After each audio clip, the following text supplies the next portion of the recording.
जय जिनेन्द्र सर, जैसा आपने स्वाध्याय में भी बोला कि भावभाषण होना चाहिए, तो भावभाषण होने का एक्चुअली में मतलब क्या है और हम उसकी क्या अनुभूति को भावभाषण कह सकते हैं? क्या अनुभूति को जी। भावभाषण कह सकते हैं? हम्म, जी। तो वैसे तो ये विषय बहुत बहुत बड़ा और बहुत गहरा है। अम,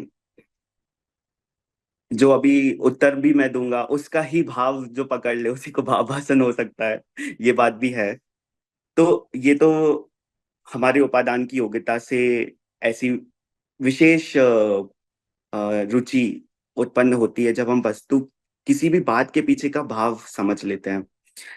तो शब्द को समझे तो वस्तु तत्व के भाव का भाषण होना मतलब किसी भी तत्व के भाव का भाषण। तत्व शब्द अभी जो आप लोग प्रेजेंटेशन दे रहे थे उसमें ही आया था ना, तत्व। तत्व का मतलब क्या? वह भाव। और सम्यक दर्शन की परिभाषा में भी आया है, तत्वार्थ श्रद्धानम सम्यक दर्शनम। मतलब वह भाव का जो श्रद्धान होता है, वो भाव जो प्राप्त कर लेता है, वो सम्यक्त्व है। अब जैसे थोड़ा सा इसको सरल बनाते हैं, गहराई में नहीं ले जाते हैं। तो जैसे पुराने समय में बोलते थे कि किसी को आपने कोई काम दिया, उसमें उसको बोला कि आप गाय को पानी दिखा लाओ, ऐसा बोला। तो जो समझदार इंसान है वो जानता है कि गाय को पानी दिखाना मतलब उसको पानी पिलाना। तो शब्द में तो बोला था कि गाय को पानी दिखा लाओ, लेकिन उसके पीछे का भाव क्या छुपा था? कि इसको पानी हमें पिलाना है। तो शब्द में ना उलझ करके उस व्यक्ति ने उसके भाव को पकड़ा कि इनके पीछे का भाव क्या था। अब थोड़ा आध्यात्मिक अर्थों में समझे तो ये हम सब इससे विदित है, अवगत है कि नेमिनाथ भगवान की दिव्य ध्वनि खीरी, उसमें उन्होंने बोला कि 12 वर्षों पश्चात ये जो द्वारिका नगरी है जल जाएगी। उन्होंने फैक्ट प्रेजेंट किया, लेकिन कई लोगों ने इसका भाव समझा और कई लोगों ने इसका भाव नहीं समझा। जो लोगों ने भाव नहीं समझा वो इसको बदलने में लग गए। जिन्होंने भाव नहीं समझा वो कहीं दूर चले गए कि इसको टाल सकते हैं। जिन्होंने भाव समझा इस बात का, उन्होंने मुनि दीक्षा लेकर के अपना कल्याण कर लिया। उन्होंने समझा कि मैं स्वतंत्र हूँ, मतलब मैं किसी भी परवस्तु का कर्ता भोक्ता नहीं हूँ। तो ये फैक्ट जब उनको समझ में आया तब उन्होंने बोला फिर मेरी सत्ता क्या है, मैं उसका अनुभव करूंगा। मैं क्यों पर वस्तुओं में अपनी कर्ता बुद्धि लगा रहा हूँ जब ये सब निरर्थक है। जो होना है वो बता ही दिया गया है। तो उनने अपने ध्यान को धारण करके उसमें उसमें विरक्त हो गए, वैराग्य को प्राप्त हो गए। अब इस जो बात थी नेमिनाथ भगवान की, इसका भाव किसने पकड़ा? तो स्वामी कार्तिकेय ने पकड़ा, जो अपने कार्तिकेय अनुप्रेक्षा ग्रंथ में बोलते हैं ना, जम जस जम्मी देसे जेण विहारेण जम्मी कालम्मी राडम जिनेन नियदम जम्मं वा एव मरणं वा तम तस्य तम्मि देशे तेन विहारेण तम्मि कालम्मी कोसक्कदिवारे दुम इंदो वा तह जिणिंदो वा। मतलब ये भाव किसने पकड़ा? स्वामी कार्तिकेय ने पकड़ा। और वो यहाँ बता रहे हैं कि जो जीव का जिस देश जिस काल में जो होना होता है वो उसी देश उसी काल में होता है। उसको इंद्र भी स्वयं नहीं बदल सकते और जिनेंद्र भी नहीं बदल सकते। और यही जो जानता है मानता है, एवं जो निश्चय दो जान दी दव्वाणी सब पज्जायस सो सद्दिठि शुद्धो। वही सम्यक दृष्टि है, वही शुद्ध सम्यक दृष्टि है। और जो नहीं जानता, जो ना जान दी सो हो कुदिठि, जो नहीं जानता है वही मिथ्या दृष्टि है। तो सम्यक तो की भूमिका में भाव बहुत महत्वपूर्ण है। इसीलिए वो शेर की पर्याय में जो महावीर भगवान की पर्याय थी शेर की, उसमें जो मुनिराज है, क्या वो उनके कोई शब्द से उसको सम्यक्त हुआ? वो तो शब्द जानता ही नहीं था। उन मुनिराज की उपस्थिति में जो उसके अंदर भाव प्रकट हुआ है, उसका जो आभास हुआ है, वही सम्यक्त्व है और वही भाव भाषण है और वही अनुभूति भी है। ऐसा। बहुत सुंदर भैया, और भी इलैबोरेट कर सकते हैं, हमारे पास बहुत समय है। अच्छा, आपका मैं बहुत जल्दी आपका 2 मिनट स्वाध्याय इंस्टाग्राम, यहाँ पे कोई लिमिट नहीं है। तो आप हाँ, मैं सही बोल रहा। अब मैं उसी हिसाब से बता रहा था कि हाँ, नहीं, बहुत सुंदर, आप बहुत ही अच्छा बताया आपने। और वाकई बिल्कुल अप्रोप्रिएट हम्म, है। और इसी इसी जो आपने ये वाले एक श्लोक है, इसी से तो कर्म हम्म, नियमित पर्याय की पूरी जी। सिद्धि होती है। तो हाँ थोड़ा सा उसमें में बताइए हमें, इसकी जी। कैसे क्रम नियमित पर्याय के साथ होती है? जी, इसके बारे में और थोड़ा कर सकते हैं, जैसे कि इसको थोड़ा साइंटिफिकली समझते हैं कि कैसे होता है ये। तो हम सभी जानते हैं कि जो द्रव्य होता है, जो प्रत्येक द्रव्य होता है, वो स्वतंत्र होता है। एक द्रव्य दूसरे द्रव्य करता नहीं है। पर इस बात की सिद्धि कैसे होती है? क्योंकि संसार में तो हम देखते हैं कि हमने ये काम किया है, हमने ये काम किया है। तो कैसे हो गया फिर? अगर मैं करता नहीं हूं तो कैसे हो गया? इसको लॉजिकली आप किसी भी लेमैन को, किसी भी दूसरे पर्सन को जो चैन नहीं है, उसको कैसे समझाओगे? तो इसको भी वैज्ञानिक रूप से समझा जा सकता है। जैसे कि आप कोई काम करते हो, आपने जैसे मेरे पास ये रिमोट है, तो इस रिमोट को यहाँ से उठा के यहाँ पर मैंने रखा। तो ये किसने रखा? इसको अगर हम इसका विश्लेषण करें, तो इसका यह अर्थ है कि मैंने तो सिर्फ विकल्प किया है। मैंने तो सिर्फ अपने ज्ञान में विकल्प किया है कि मुझे ये यहाँ से यहाँ रखना है। ये मेरे शरीर की योग्यता है जिसने मेरे विकल्प को ट्रांसलेट किया उस एक्शन में, ना कि मेरी योग्यता है। मेरा गुण तो ज्ञान ही है, लेकिन शरीर का वो जो गुण था कि लिसनिंग मोड में वो ऑन है, जिसने इस विकल्प को सुना, उसका निमित्त प्राप्त करके उसने क्रिया में कन्वर्ट करा, पुद्गल का परिणमन हुआ जो। तो अब आप देखो इसकी सिद्धि कैसे होगी। अगर आप करने वाले होते, तो इंसान को जब पैरालिसिस होता है तो वो कितना ही सोच ले कि मुझे यहाँ से यहाँ रखना है, क्या वो रख पाता है? नहीं रख पाता। तो इसका यह सिद्ध होता है कि हम अपने ज्ञान में से विकल्प करते हैं। ये शरीर जो हमसे सर्वथा भिन्न है, ये उसका काम है, जो करता वाला जो होता है, जिसके निमित्त से होता है, वो करता है।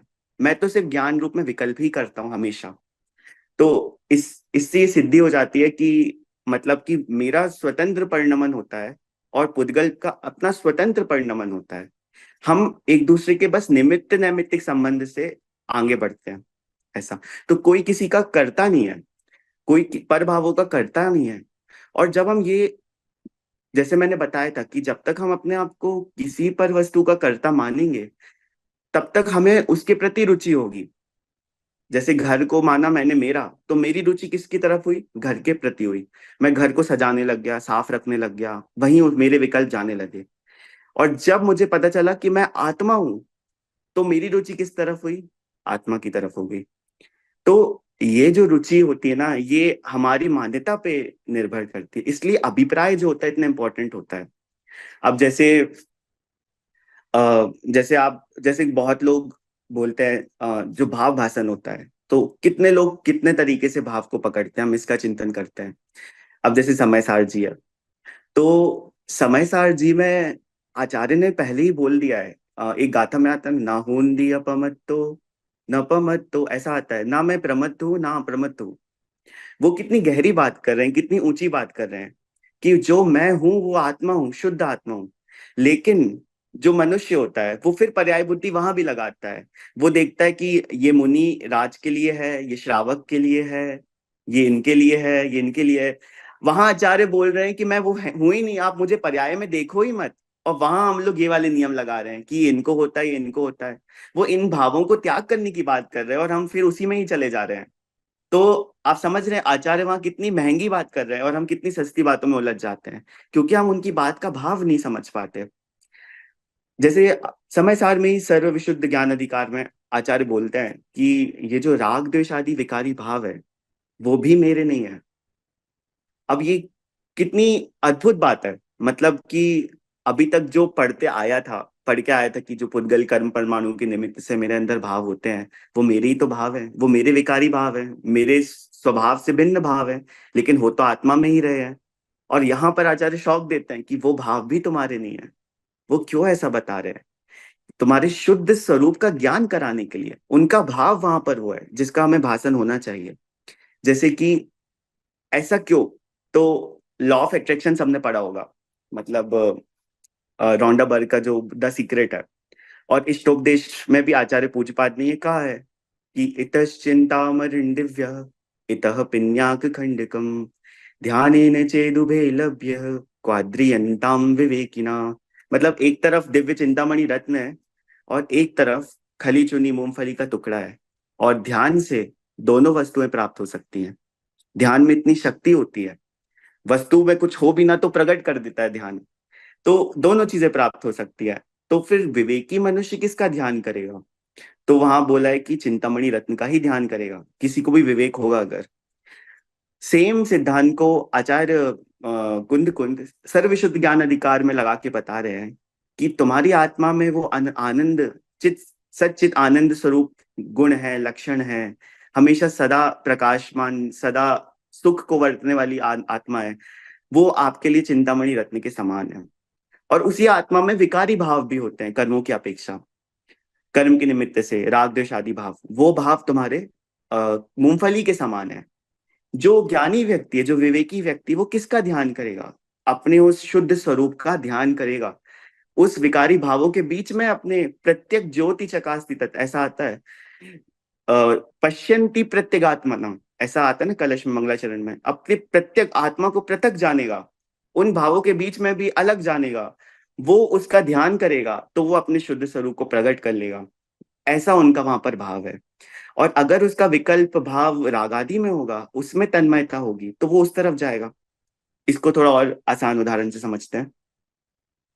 जैसे कोई मूर्तिकार होता है। अब कई लोग ऐसा बोलते हैं ना कि अभी तो आत्मा का प्रकट हुआ नहीं है, तो हम आत्मा का ध्यान कैसे कर सकते हैं? हम तो संसारी है, हम कैसे उस परम आत्मा का ध्यान करने के योग्य हैं? क्योंकि हमारे अंदर तो सारे दुर्गुण भी बैठे हुए हैं, राग द्वेष आदि सब कुछ बैठे हुए हैं, तो हम कैसे उस शुद्ध स्वरूप का ध्यान कर सकते हैं? तो इसको इस उदाहरण से समझा जा सकता है कि जैसे कोई मूर्तिकार होता है, शिलाखंड अभी है उसके सामने, और शिलाखंड में अभी प्रतिमा बनी भी नहीं है, लेकिन वो उसी समय उस शिलाखंड में उस प्रतिमा को देख लेता है पहले से कि ये प्रतिमा ऐसे ऐसे बनेगी, और फिर जो प्रतिमा नहीं है उस शेष पाषाण को वो अलग करता जाता है, और आखिरी में वो प्रतिमा शुद्ध भगवान की जो प्रतिमा होती है वो प्रकट हो जाती है। वैसे ही जो ज्ञानी जीव है, वो राग द्वेष आदि विकारी भावों में अपनी शुद्ध आत्मा के दर्शन करता है, जिसको हम सम्यक दर्शन कहते हैं। और फिर जो आत्मा नहीं है उसको नास्ति नयों के द्वारा, प्रमाण नय आदि के द्वारा अलग करता जाता है, राग द्वेष भावों को अलग करता जाता है।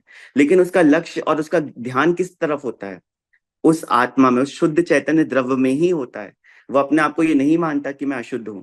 अगर मानेगा तो वो अशुद्ध ही रहेगा। फिर ऐसा बोला भी गया है कि अज्ञानी अज्ञानी रहेगा। अगर वो जो मानता अपने आप को ऐसे राग आदि भाव में, वो अज्ञानी रहता है, और जो जानता है वो ज्ञानी हो जाता है।